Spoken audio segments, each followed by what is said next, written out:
Today on CityCast Boise, it's food festival season in the Treasure Valley. From huckleberry milkshakes and croquetas to Southern comfort classics, our Hey Boise newsletter editor, Blake Hunter, breaks down where you can try some of the most delicious food this area has to offer. Plus, they've got your insider tips and can't miss activities for each festival. It's Tuesday, July 16th. I'm Lindsay Van Allen, and this is what Boise's talking about. Blake, the area has quite a few different food festivals coming up. In fact, there's one in just a couple of weeks, the San Ignacio Festival. What do people need to know about this festival? Yeah, I mean, food festival season is the best part of summer. And San Ignacio might be, one of the best, one of the crown jewels on Boise's Food Festival, because it's a celebration of Boise's Basque culture, which, if people don't know, Boise has the largest Basque, ethnic Basque population pretty much anywhere outside of Europe, to my understanding, certainly in the U.S., which is really remarkable. And there are a few reasons for that. And I think this is kind of the time, San Ignacio is the time to learn about Basque culture in Idaho, because it's a celebration of their patron saint, Saint Ignatius. And it's sort of, like I said, the annual Basque celebration in Boise. And so there's a lot of different reasons for why Boise has such a large Basque population. Partially it's because actually the land here is pretty similar. And Basques have a huge culture of shepherding and working with sheep. And then later, with the rise of the dictatorship Franco in Spain, a huge population of them moved here to escape basically persecution. And they brought their culture here, their ways here.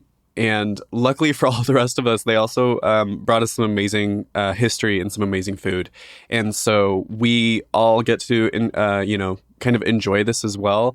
Along with them, we get to see so many different kinds of activities and things going on. And what are some ways that people can participate in the festival? Is that mostly where the eating, the food, really just engaging with the culture that way? You have to try the food. There's going to be paella. There's, of course, the actual Basque restaurants and places are still open throughout this. There's some market stuff going on too. So the food is the best way. And then you get to just kind of kick back, stand around and watch various performances going on. Okay. I always love a festival where I can participate by eating. So yeah. Blake, what is your favorite Basque food, or what are you really looking forward to with this festival?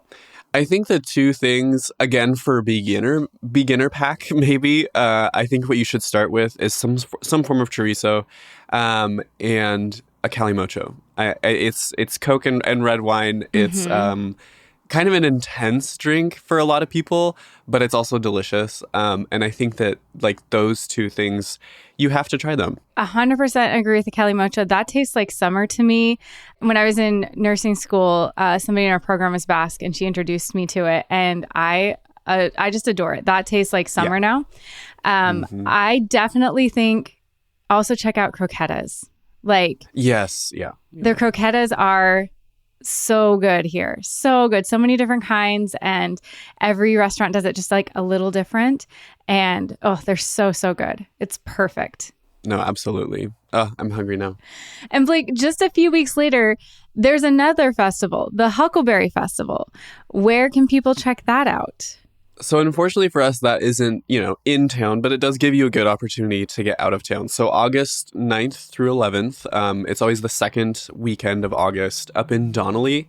There's a Huckleberry Festival. And so Donnelly is really an incredible, kind of quaint little town. And it's not too far from Boise. I have been, and it's there are a few different celebrations in small-ish to medium-sized towns across Idaho that have held on to the local feel, the deeply local feel, while still, being open to folks like us, to folks from Boise and from other areas to come in and enjoy it as well. Yeah, you just have to go to the Huckleberry Festival. You have to go where the huckleberries are, and yes, they're not. Yeah. they're up in the mountains. What are some of the activities or festivities that are part of the Huckleberry Festival that people can look forward to? Yeah, so it starts on Friday, on August 9th, and there are like over 70 vendors Oh, and wow. like craft and food vendors that are going to be up. So there's your free for all afternoon, and then on Saturday morning there's the Huckleberry Trot. If you've never been to a small town fun run like 5K kind of situation, you gotta go. It's so entertaining. The kids are so cute. There's so many dogs, and then you occasionally have people who take it really seriously, which I think is also a delight. And so there's the fun run in the morning, and then at noon on Saturday, which is maybe like the one thing to go to. There's the Huckleberry Parade, which Ooh. is in downtown Donnelly. It's just right there in the middle of town. And then those same those craft and food vendors are open all day long.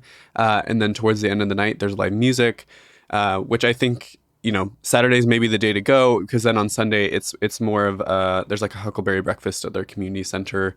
It's more for the locals, I guess I should say. But the vendors are still there, so there's all 3 days.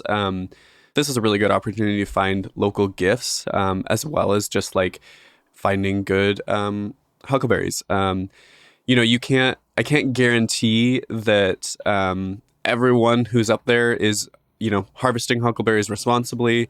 It's a difficult crop and plant to you basically can't farm it. It's impossible to farm, Yeah. which is such an incredible like indigenous property of it. But a lot of people that you'll find up there, they live there. This is part of their livelihood. They have that connection to the land, and so they're doing this really responsibly, which I think is the way that you have to go. Hopefully with everything in your life, but especially with something like huckleberries. Yeah, and it might just be a nice getaway, kind of a refreshing getaway, getting out of town. And what foods or drinks? Of course, it's all going to be probably huckleberry based, but what should people check out? Are there any like foods they specifically hype up or are advertising? There's a lot of different pastries and stuff, which is like totally my gig. But I think that my two favorite things that I've had are like huckleberry pancakes and a huckleberry milkshake. Yep. I think that those two things, you got to have those. I've either got to have like a huckleberry milkshake from like the Donnelly area, or a Bear Lake like raspberry milkshake every year for it to feel like summer to me. And so I think that those two are the best way to go. I agree. This might be a controversial take. I think huckleberry pancakes are better than blueberry pancakes. But I agree. You don't get them very yeah. often. They're rare. No. They're Yeah. rare. And it's not, I don't want the huckleberries on top. I want the huckleberries in the pancake. I mean, I like a huckleberry syrup too, but at the same time, I'm like, if you have fresh huckleberries, it's, why don't you just eat them Yes. Yeah. the way they are, So Yes. yeah, I hear you. But I think that sounds absolutely delightful.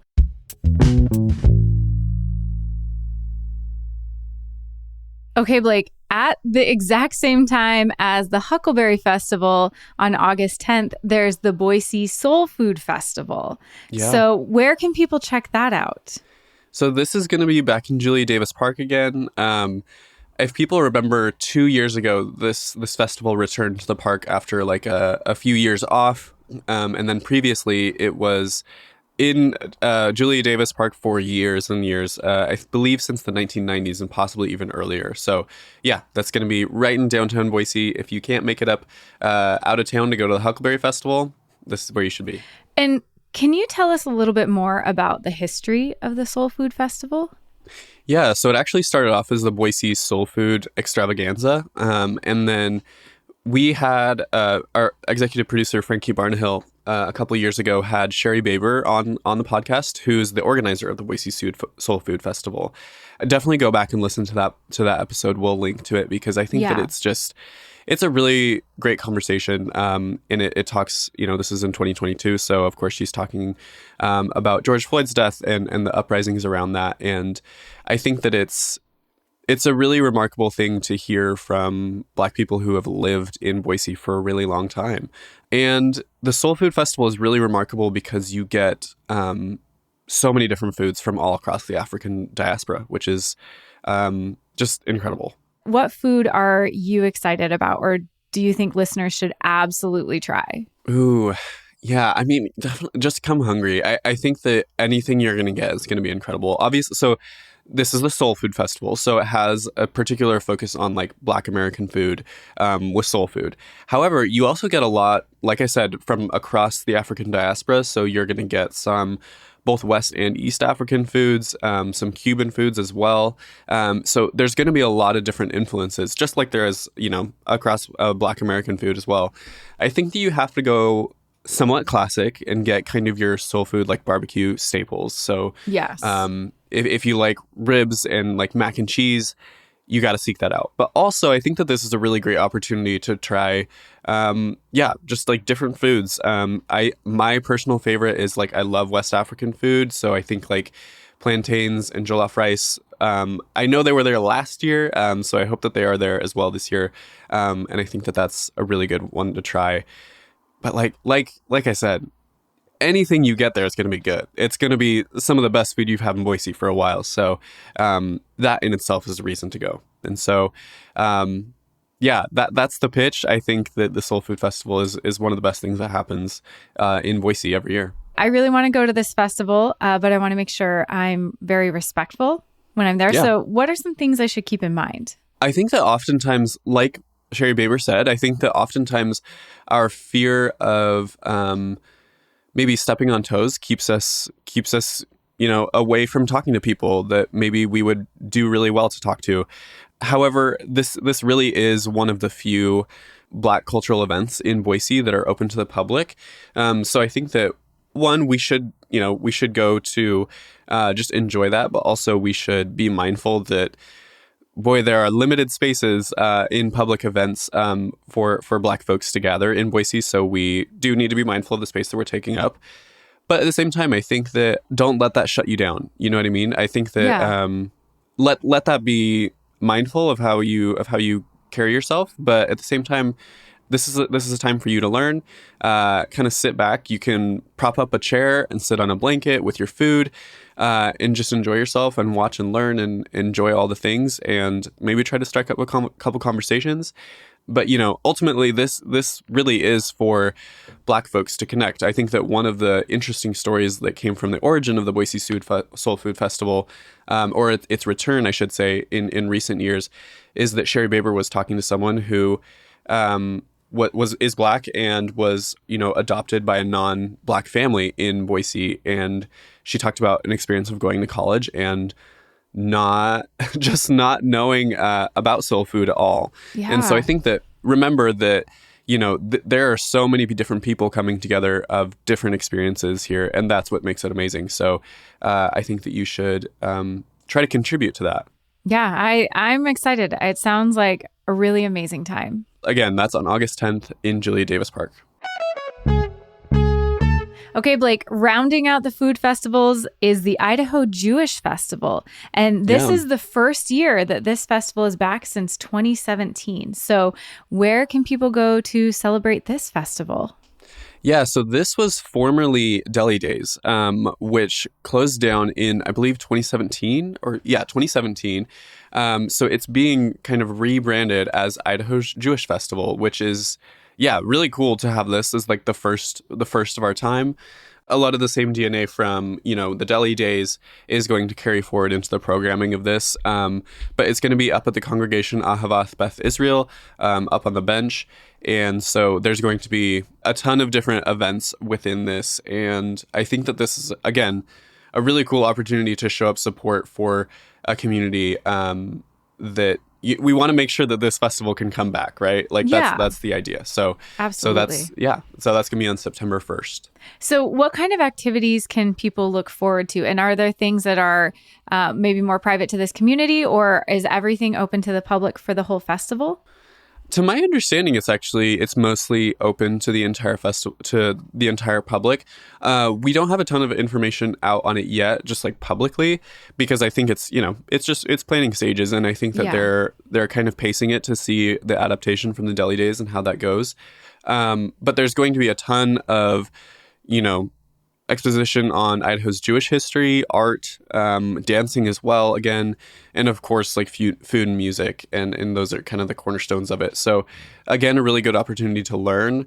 That congregation up there, which I think a lot of people don't know, is the oldest, like, active running synagogue that is west of the Mississippi in the U.S., Oh, which I I think didn't is, know that. yeah, it's really remarkable. And so, yeah, this is your time to learn about that. I think that that's, changing it to the Idaho Jewish Festival really makes you feel like, oh, this is a big invite to the community, to obviously have Jewish people at the forefront, and the focus, like this gathering, is for them, but also it's for the rest of us to learn about some stuff too. Yeah. Any foods or drinks? I know it's still in the planning stages, but any food or drink that we know about that you're really looking forward to, or that is coming back from Deli Days? I never went to Deli Days, so I moved here in 2018. Had lived in Idaho for a long time, but I'd never been to Deli Days, so I really don't know. I'm actually going into this pretty unawares, but I know that a lot of people, when I first learned about this via Reddit, like 6 or 7 months ago, people were really, really excited and talking about how this is just like one of their favorite events that kind of expired in Boise a few years ago, and so they're excited to bring it back. Some people mentioned that their brisket was really good. Oh, okay.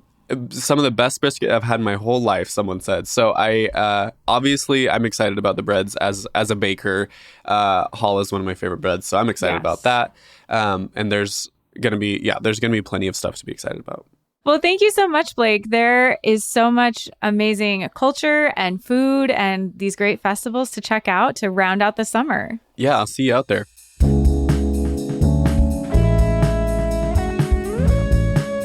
That's all for today here on CityCast Boise. If you enjoyed the show, check out our Hey Boise newsletter for even more local events. We'll be back tomorrow morning with an Idaho abortion ban update. You won't want to miss it.